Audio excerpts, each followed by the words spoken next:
বিসমিল্লাহির রহমানির রহিম। আলহামদুলিল্লাহ, সকল প্রশংসা সেই মহান রবের, লক্ষ কোটি দরুদ ও সালাম সেই বিশ্ব নবীর প্রতি। আজ শুক্রবার, প্রত্যেক সপ্তাহের ন্যায় মহান রবের তরফ থেকে এই দিন ইসলাম ধর্মের আলোচনা হয়। এই মর্মে দিন ইসলাম ধর্মের ভাই এবং বোনদের প্রতি জানাই সালাম, সবার প্রতি জানাই সালাম। আসসালামু আলাইকুম ইয়া রাহমাতুল্লাহ। আমরা দিন ইসলাম ধর্মের মানুষ এবং দিন ইসলাম ধর্মকে আমরা অনুসরণ করে চলি। মহান আল্লাহ পাক এই পাক কোরআনে জন্মসূত্র হিসেবে দুনিয়ার মানুষকে বনি আদম বলে প্রকাশ করছেন পাক কোরআনে। আমাদের জন্ম রহস্য বনি আদম বা জীব মানুষ। এই বনি আদম থেকে আমাদের জাত মানুষ হতে হবে বা জীব মানুষ থেকে পরম জাতের মানুষ হতে হবে। যতক্ষণ পর্যন্ত আমরা বনি আদমকে এবং জীব মানুষকে আমরা ত্যাগ না করে পরম জাতের মানুষে না যাব এবং বনি আদম থেকে জাতে আদমের ধর্ম আমরা না নেব, ততক্ষণ পর্যন্ত আমরা কখনোই কোনো ইবাদতই আমাদের সত্য হবে না। আমরা যতই নামাজ এবং রোজা করে থাকি, আমরা যতই ধর্মীয় পালন, ধর্ম ইবাদত করে থাকি, সকল ইবাদতই শূন্য হয়ে যাবে। শুধুমাত্র এই বনি আদম থেকে জাত মানুষ হওয়ার জন্যে যে কোরআনের জীবন ব্যবস্থা ছিল তা আমরা গ্রহণ করি নাই। কোরআনের যে গণ্ডি এবং সীমানা ছিল সেই সীমানার ভিতরে আমরা আবদ্ধ হই নাই। বিশেষ কথা হলো যে আমরা বনি আদম থেকে যে পাক কোরআনের ভিতরে আল্লাহ পাক হেদায়েতের ব্যবস্থা রেখেছেন, সেই হেদায়েতটাই আমরা গ্রহণ করি নেই এবং আমরা ঈমানও আনি নেই এবং আমরা সৎকর্ম করতে রাজিও হই নেই। ততক্ষণ পর্যন্ত আমাদের সকল নামাজ রোজা এবং সকল ধর্মীয় যা কর্ম ইবাদত আছে সকল কিছুই আমাদের বৃথা হয়ে যাবে। তাহলে অবশ্যই আমাদের সেই সত্যগুলো, কোরআনের যে সত্য আছে, এটা আমরা জানি যে কোরআনের সত্য আল্লাহ পাকের সত্য। মহান আল্লাহ পাক পবিত্র, তার বাণীও পবিত্র। তাহলে এই পবিত্র বাণী তারাই মানবে যারা পবিত্র জীবন ব্যবস্থাকে গ্রহণ করল। আমরা যদি সেই পবিত্র ব্যবস্থাকে এবং পবিত্র কোরআনকে আমরা স্বীকার করে থাকি, মেনে থাকি, তাহলে অবশ্যই আমাদেরকে সেই কোরআনিক হেদায়েত গ্রহণ করতে হবে। কার কাছ থেকে কোরআনিক হেদায়েত আমাদের গ্রহণ করতে হবে? অবশ্যই সেই ব্যক্তির কাছ থেকে যে কোরআনের সত্য যার কাছে আছে। যে কোরআনের উপরে যে ব্যক্তির সত্য হয়েছে তার কাছেই এই কোরআনের সত্য অর্জন করার জন্যে এই কোরআনিক হেদায়েত গ্রহণ করতে হবে। যতক্ষণ পর্যন্ত আমরা একজন সত্যবাদী মানুষকে মানুষের সঙ্গ না দেই, ততক্ষণ পর্যন্ত আমরা কখনোই সত্য কি আছে, ধর্মের ভিতরে সত্য কি আছে যা আমরা কখনোই জানতে পারবো না। অবশ্যই সেই সৎ মানুষ এবং পবিত্র মানুষের সঙ্গ দিতে হবে। যে ব্যক্তি পবিত্রতা অর্জন করলো সেই ব্যক্তি অন্য মানুষকে এবং অপবিত্র মানুষকে কোরআনিক হেদায়েতের দ্বারা, কোরআনের সত্য দ্বারা তাকে শুদ্ধিত মানুষে তওবার দ্বারা, ইকরার দ্বারা, কোরআনের আদেশ উপদেশের দ্বারা এই মানুষটাকে শুদ্ধিতর জীবন ব্যবস্থার উপরে দাঁড় করায় দেয় শুদ্ধিত হওয়ার জন্যে। তাহলে আমরা যদি সেই শুদ্ধিত হওয়ার চেষ্টাই না করি, শুদ্ধিত হওয়ার আকর্ষণই না করি, আমরা যদি সেই শুদ্ধিত হওয়ার পথে না এগাই, কখনোই আমরা শুদ্ধিত হতে পারবো না। কারণ মহান আল্লাহ পাক বলেছেন যে আমি যাকে হেদায়েত দান করি সেই হেদায়েত পায়। আসলে এটা সত্য কথা। মহান আল্লাহ পাকের বাণী যে মানুষটার মাধ্যম দিয়ে পৃথিবীতে প্রকাশ পায়, ওই মানুষটা নিজের বাণী বলছে না, মহান আল্লাহ পাকের বাণী একজন মানুষ বলছে। আর সেই মহান আল্লাহ পাকের বাণী শোনার পরেও যদি আমরা সেই মানুষটার কাছে স্বর্ণপূর্ণ না হই, তাহলে অবশ্যই তো সেই আল্লাহ পাকের বাণী একজন মানুষের ভিতর দিয়ে প্রকাশে আসছিল, কিন্তু আমরা সেই বাণীটা শুনেও না শোনার বান করছি। কিন্তু হেদায়েতের তো ডাক দিছিল, সত্যের ডাক দিছিল কার ভিতর দিয়ে? একজন মানুষের ভিতর দিয়ে। এই দুনিয়াগত মানুষই সেই মহান আল্লাহ পাকের সত্যটাকে অর্জন করতে পারবে। আর যখন সেই সত্যটাকে অর্জন করে নিল, সেই আল্লাহ পাকের সত্য, সেই মহান আল্লাহ পাক একজন মানুষের মাধ্যম দিয়ে তার সত্যগুলো প্রকাশ করতে থাকে। আমরা সেই কথাগুলো শোনার পরেও, জানার পরেও যদি আমরা না যাই, তাহলে অবশ্যই নিজেরই আমরা দুর্ভাগ্যের ভিতরে পড়ে আছি। তো আমরা এই মানুষ নামাজ পড়ে থাকি, রোজা করে থাকি, এত কষ্ট করে আমরা রোজা করে থাকি, এত কষ্ট করে আমরা সময় শীতের ভিতরে ফজর ওয়াক্ত নামাজ আদায় করি। সেই কষ্টটা যাতে বিফলে না যায়, সেই কষ্টটা যাতে ফল আসে, সেটা আমরা কখনোই চিন্তাধারা করি না।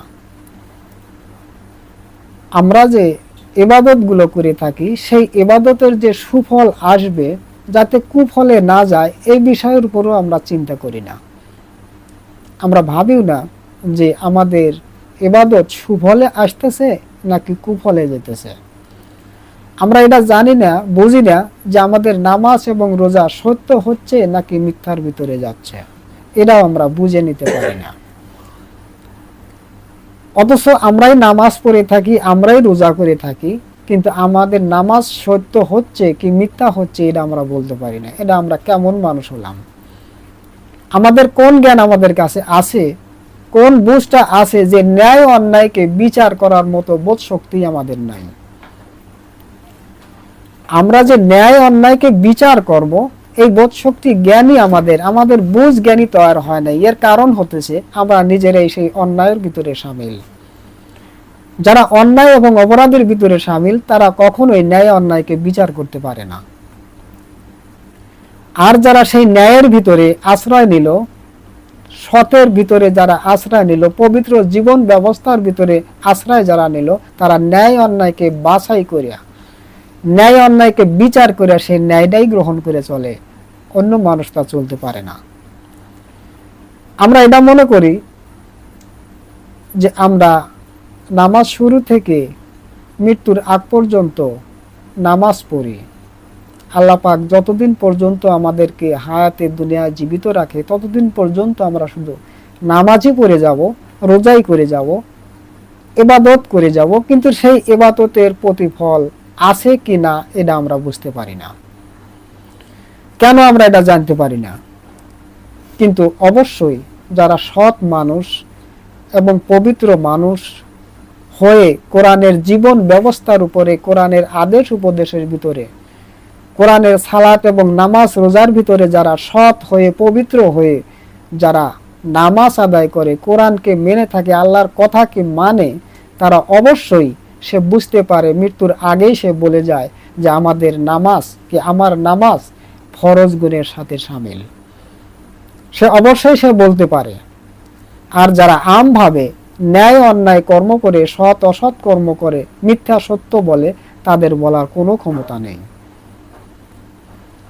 তাদের কোনো ক্ষমতা নাই যে এই নামাজ রোজা আমাদের সুফল আসবে কি কুফল আসবে। কিন্তু এটা আমরা বুঝি যে সত্য বলতে হবে, সৎ কর্ম করতে হবে, এটা আমরা বুঝি। আমাদের হিংসা নিন্দার থেকে দূরে থাকতে হবে এটাও বুঝি, আমাদের সুদ ঘুষ থেকে দূরে থাকতে হবে এটাও বুঝি, কিন্তু আমি মানি না। ন্যায় অন্যায়টা ঠিকই বুঝি, কিন্তু ন্যায় অন্যায় মিশ্রিত করে আমি জীবন যাপন করি, কিন্তু ন্যায়টাকে স্বীকার করে যে ন্যায়ের পথে চলি এটা আমরা স্বীকার করতে রাজি নাই। তাহলে মহান আল্লাহ পাক এই মানুষের জন্য যে আখিরাতের জন্য একটি পুরস্কার রাখছেন, যে পুরস্কার পৃথিবীর ধন সম্পদ দ্বারা, অর্থ দ্বারা কেনা সম্ভব নয়, এমন একটা পুরস্কার এই মানুষের জন্য রাখছে। কিন্তু সেই পুরস্কারটা আমরা পেতে চাই অসৎ কর্মর দ্বারা, ন্যায় অন্যায়ের কর্মর দ্বারা এবং অসৎ নামাজ রোজার দ্বারা।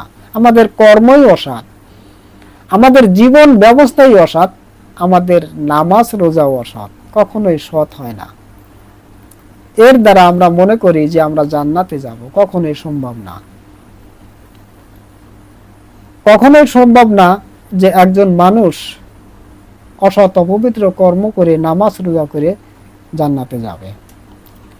আবার এটাও আমরা বলে থাকি যে আমরা নামাজ এবং রোজা পড়তে পড়তে আমরা ভালো হয়ে যাব। আজ পর্যন্ত একজন মানুষকেও পাইলাম না যে 20 বছর কি 30 বছর নামাজ পড়ার পরেও সে ভালো হয়ে গেছে, সে গ্যারান্টি দিতে পারছে যে আমি ভালো হয়ে গেছি। এই কথাটা কেউ বলতে পারে না, কারণ একথা বলা সম্ভব না। কারণ ধীরে ধীরে কখনোই অন্যায়কে বিতাড়িত করা যায় না। যেমন ধীরে ধীরে কোনো নেশাকে মুক্ত করা যায় না, নেশা মুক্ত হওয়া যায় না, তেমনি ধীরে ধীরে অন্যায় অসৎকেও ছাড়া যায় না।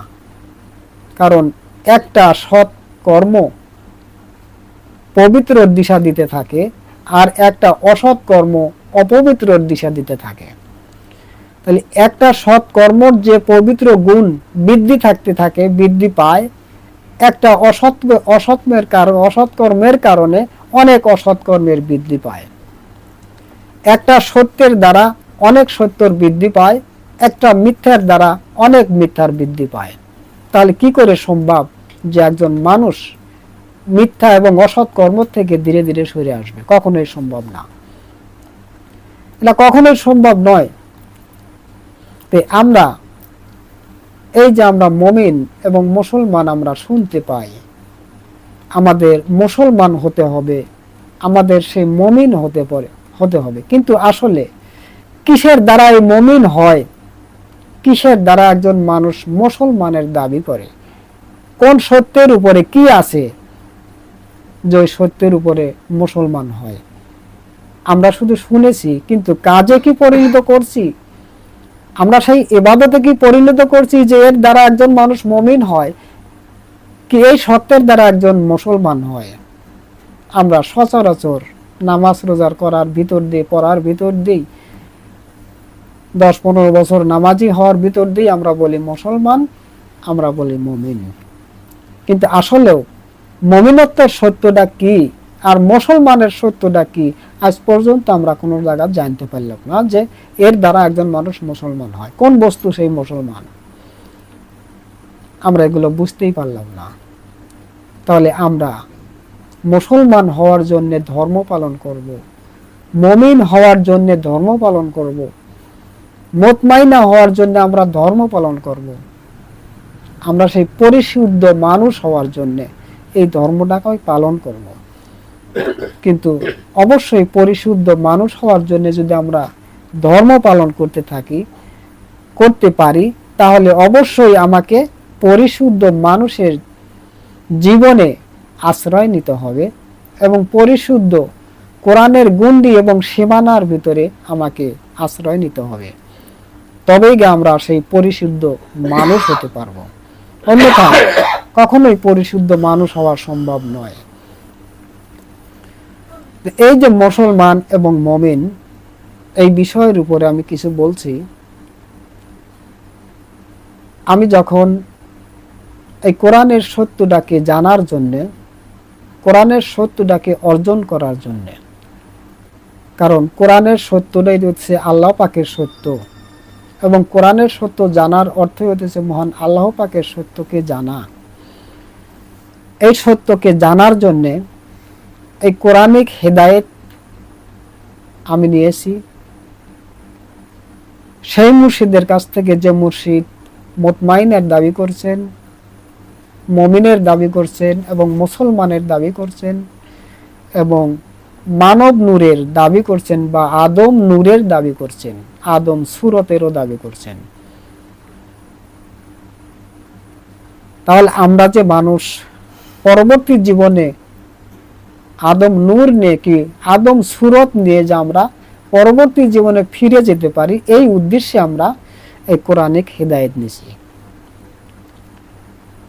এই কোরআনিক যারা হেদায়েত নিল, হেদায়েত নেওয়ার পরে তার নাম হলো মুত্তাকিন, সিরাতের পথ ধরে চলা একজন পথিক, বেল গায়েবের উপরে ঈমান আনা একজন পথিক। আর সেই বেল গায়েবের সত্যটাই প্রকাশ করছেন মহান আল্লাহ পাকের সত্যটাই প্রকাশ করছেন সেই মুর্শিদে আমিরে আদম নূর। আর সেই সত্যটাই আমরা তার দিক থেকে, তার তরফ থেকে যখনই আমরা জানতে পারলাম যেটা আল্লাহ পাকের সত্যই মুর্শিদ আমিরে আদম নূর আমাদের সামনে প্রকাশ করছেন, যা কোরআনের সত্য, আল্লাহ পাকের সত্য। আর সেই সত্যকে জানার পরে আমরা সেই সত্যকেই অর্জন করার জন্য আমরা কোরআনিক হেদায়েত এবং কোরআনিক জীবন ব্যবস্থা গ্রহণ করলাম। এই গ্রহণ করার ভিতর দিয়েই কোরআনের আদেশ এবং উপদেশ যাহা পবিত্র আছে তাহা হুকুমের ভিতরে আমাদের মানতে হবে এবং যাহা অপবিত্র আছে, যাহা নিষেধ করা হয়েছে, সেই হুকুমতগুলোও আমাদের মানতে হবে। কোরআনের আদেশ মানাটাও ফরজ এবং কোরআনে যা নিষেধ করছেন সেগুলো মানাটাও ফরজ। তাহলে আমরা এই কোরআনের যে ইবাদত, ইবাদত শব্দের অর্থ অনেক বোঝায়, তার ভিতরে এই নামাজ আছে, তার ভিতরে এই রোজা করার হুকুমত আছে। তো এই রোজা এবং নামাজের ভিতর দিয়ে, তার ভিতর দিয়ে সেই আত্মসাধনার ভিতর দিয়ে একজন মানুষ মুমিন এবং মুসলমান হয়। তাহলে এই মুমিন যে মুসলমান একজন মানুষ হয়, কোন বস্তু পেলে পারে একজন মুমিনে দাবি করে? কি সেই বস্তু, কি সেই জিনিস, কোন জিনিস এবং কোন বস্তুর দ্বারা একজন মুসলমান দাবি করে, সেই জিনিসটা কি? সে সম্বন্ধে আমাদের কি ধারণা আছে? এই কোরআন আদেশ উপদেশ মানার ভিতর দিয়ে সৎ মানুষ, পবিত্র মানুষ যখন পবিত্র জ্ঞানকে অর্জন করার চেষ্টায় নিয়োজিত থাকে, একসময় এই মানুষ অন্তর আত্মাকে জানা চেনার জন্য, নিজের আকিমুস সালাতকে বুঝে নেওয়ার জন্য যে পথগুলো চলে থাকে, সেই পথে পর্যায়ক্রমে এই মানুষ চলার ভিতর দিয়ে যখনই সেই স্বীয় আত্মা এবং স্বীয় রবের নিকট, নিজ অন্তরের নিকটবর্তী হয়, যতক্ষণ পর্যন্ত নিজ অন্তরের এবং নিজ আত্মার প্রতি নিকটবর্তী না হবে ততক্ষণ পর্যন্ত স্বীয় আত্মার জ্ঞান এবং স্বীয় রবের জ্ঞান আসবে না। এই স্বীয় অন্তর এবং স্বীয় আত্মার প্রতি একজন মানুষ যখন ধাবিত হবে এই ইবাদতের মাধ্যম দিয়ে, এই স্বীয় আত্মা এবং স্বীয় রব, এই স্বীয় আত্মার প্রতি সহায় হয়ে সেই মহান আল্লাহ পাকের জ্ঞান দান করতে থাকে। আর সেই জ্ঞানগুলো এই পথিক, দিন ইসলাম ধর্মের যা পথিক আছে সেই পথিক সেটা দেখে দেখে শুনে শুনে সেই পথকে অনুসরণ করে চলে, সেই পথকে মেনে চলে। চলার ভিতর দিয়ে এক সময় সে নিজ আত্মাকে যখনই জেনে চিনে নিল, তখন সেই আত্মার জ্ঞানকে যখন বুঝতে শিখলো, জানতে শিখলো, পরিচয় দিতে শিখলো, তখন সে বুঝতে পারল যে মহান আল্লাহ পাকই এই আত্মার মাধ্যম দিয়ে, সেই মহান আল্লাহ পাকের বাণী প্রকাশ পায়। স্বয়ং মহান আল্লাহ পাক এসে আমার সামনে দাঁড়াচ্ছে না। মহান আল্লাহ পাক যদি আমার সামনে এসে দাঁড়ায়, কখনোই আমি সেই মহান আল্লাহ পাকে চিনতে পারবো না, কখনোই চেনা সম্ভব নয়। এই মানব আত্মা বা আদম আত্মার মাধ্যম দিয়ে সেই মহান আল্লাহ পাকের জ্ঞান বিস্তার করতে থাকে, ছড়াতে থাকে। যখনই সে বুঝতে পারে সেই মহান আল্লাহ পাকের জ্ঞানই সেই মানব আত্মাকে আদম নূরের মাধ্যম দিয়ে আমি পেয়েছি, আমি জানতে পারছি। যখনই সেই মহান আল্লাহ পাকের সাথে লেনদেন হচ্ছে, কথা হচ্ছে, বিনিময় হচ্ছে এই আত্মার মাধ্যম দিয়ে, আল্লাহ পাকের সাথে মিরাজ করছেন। আর সেই মিরাজ করার ভিতরে যে জ্ঞানগুলো সে উৎপত্তি করছে, মহান মালিকের কাছ থেকে জানছে, বুঝতে পারছে, জানতে পারতেছে, ওই জ্ঞানের পরিধি হতেছে মুমিন। যখন সে আত্মার সান্নিধ্য লাভ করলো, মহান আল্লাহ পাকের সান্নিধ্য লাভ করলো, আল্লাহ পাকের সাথে মিরাজ মিলনে সান্নিধ্য উত্তীর্ণ হলো, ওই জ্ঞানকেই বলা হয়েছে মুমিন। ওই জ্ঞানের নামই হতেছে মুমিন, কোরআনিক ভাষায় বলা হয়েছে মুমিন। আর ওই জ্ঞান যদি, মহান আল্লাহ পাকের জ্ঞান যদি আমার কাছে না আসে, মহান আল্লাহ পাকের সাথে যদি আমার আলাপ আলোচনা না থাকে, মিরাজ মিলন না থাকে, কখনোই সম্ভব না ওই মুমিনের দাবি করা। আর যদি কেউ করে থাকে তাহলে অবশ্যই মিথ্যাচারিতা ছাড়া অন্য কিছু না।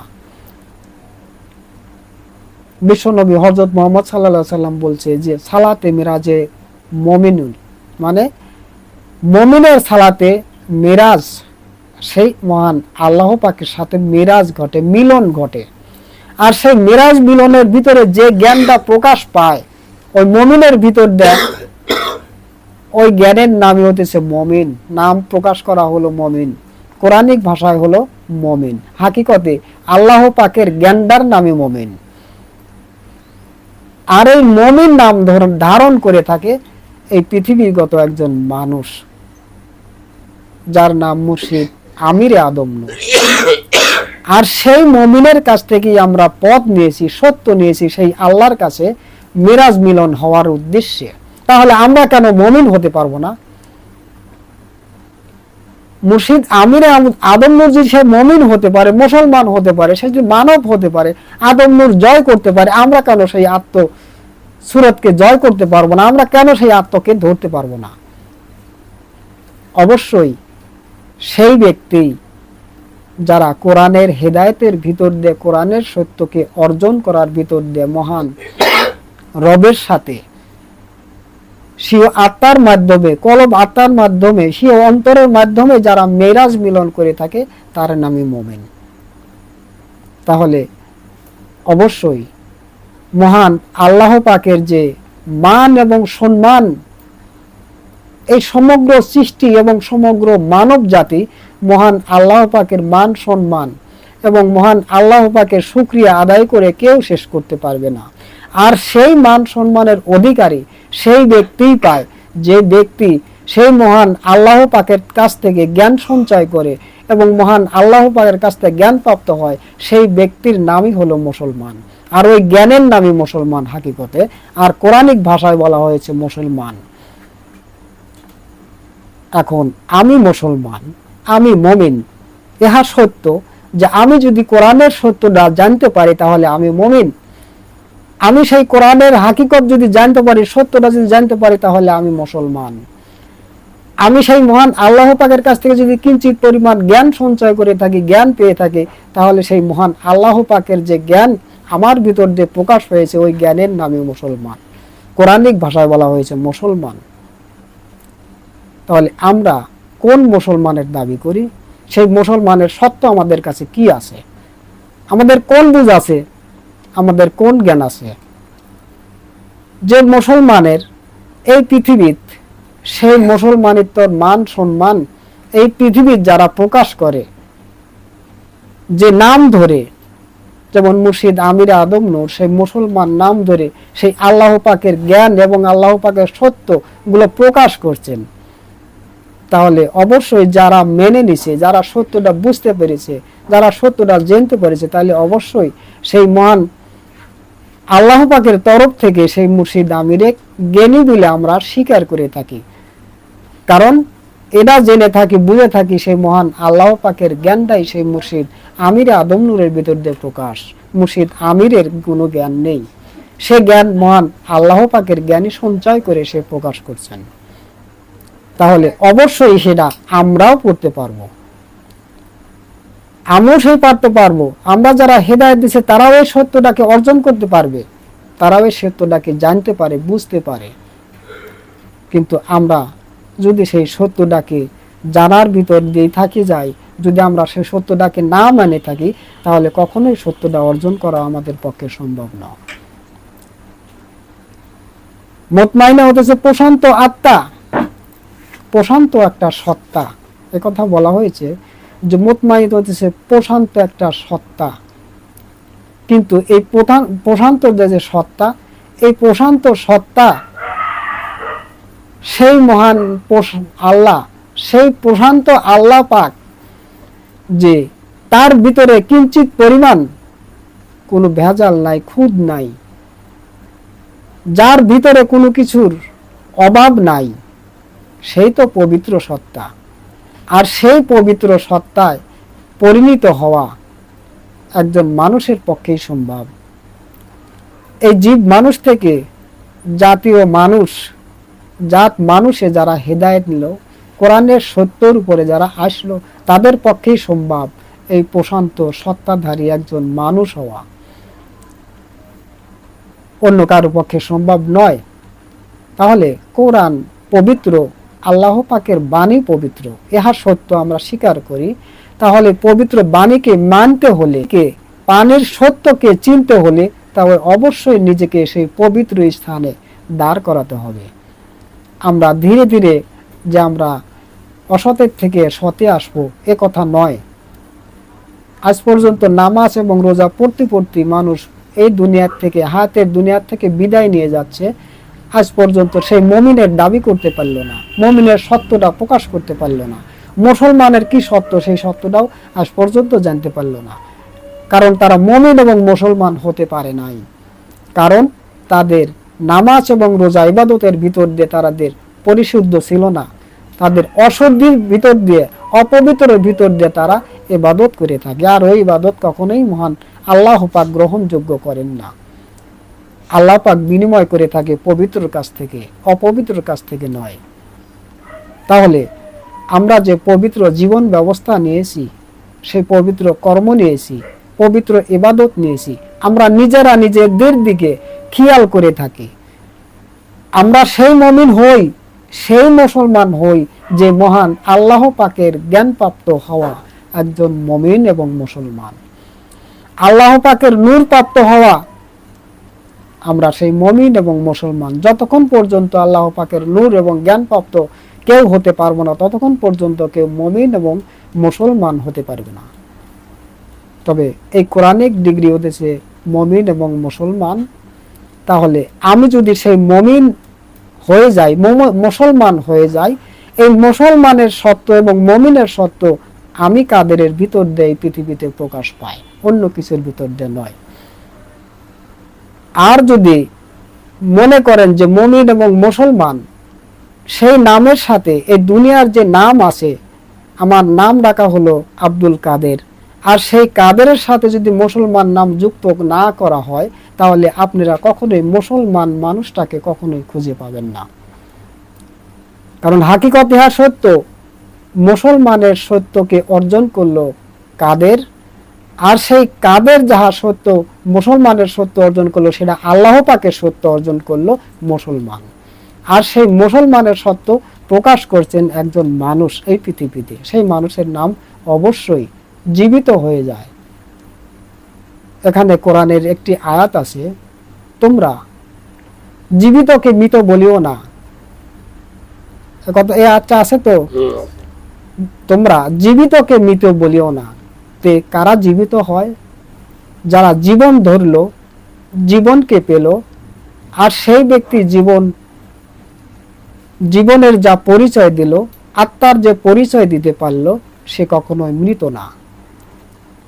অতীত যদি আমরা লক্ষ্য করে থাকি, হযরত মুহাম্মদ সাল্লাল্লাহু আলাইহি সাল্লাম আছে, ঈসা নবী আছে, মুসা নবী আছে, দাউদ নবী, আরো যে নবী রসুল, অনেক নবী রসুলগুলো আছে। সেই আল্লাহ পাকের সত্য সেই মুহাম্মদ সাল্লাল্লাহু আলাইহি সাল্লামের ভিতর দিয়ে প্রকাশ, সেই মুহাম্মদের নাম যুক্ত হয়ে গেছে, সেই নাম কখনোই আর মুছবে না। কারণ আল্লাহর সত্য মুহাম্মদ সাল্লাল্লাহু আলাইহি সাল্লাম প্রকাশ করছেন, আল্লাহ পাকের সত্যই ঈসা নবী প্রকাশ করছেন, তার নামও আছে। আল্লাহ পাকের সত্যই মুসা নবী প্রকাশ করছেন। কিন্তু এই মুসা নবী ঈসা নবী মুহাম্মদ সাল্লাল্লাহু আলাইহি সাল্লাম নাম যদি মুছে দিতে চান তাহলে কখনোই সম্ভব না রিসালতি এবং নবুয়তি সত্য প্রকাশ থাকে। অবশ্যই এই নামগুলো সেই জীবন্ত সত্যের সাথে, সত্তার সাথে, জীবন্তর সাথে, আত্মার সাথে এই নামটা জীবিত হয়ে যায়। তো যাই হোক, এই জন্যেই এই মানুষকে বলা হয়েছে, যেমন মুর্শিদ আমির আদম নূর বলছেন যে মানুষ সেই সত্যকে, সেই আত্মাকে যদি কেউ অর্জন করতে পারে, সেই আদম নূরকে যদি কেউ জয় করতে পারে, তাহলে দুনিয়ারও বাদশা, আখেরাতেও বাদশা। দুনিয়ার বাদশাহী তো তার নামের ভিতর দিয়ে চলে, আর আখেরাতের বাদশা হলো তার সত্য অর্জন করার ভিতর দিয়ে সে চলে যায়। সেটা হতেছে আখেরাতে এবং পরবর্তী জীবনের বাদশাহী করে সে চলে গেল।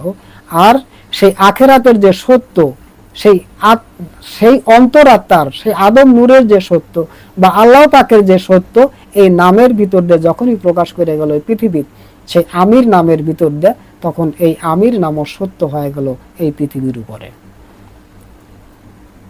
তে আমরা যেন সেই নিঃসত্যকে অর্জন করতে পারি, নিঃসত্যকে কায়েমিত্ব করতে পারি, আমরা যেন সেই জীবন্ত সত্যকে অর্জন করে সেই জীবিত হয়ে আমরা পরবর্তী যেন ফিরে যেতে পারি।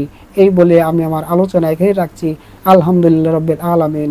আসসালামু আলাইকুম ওয়া রাহমাতুল্লাহ।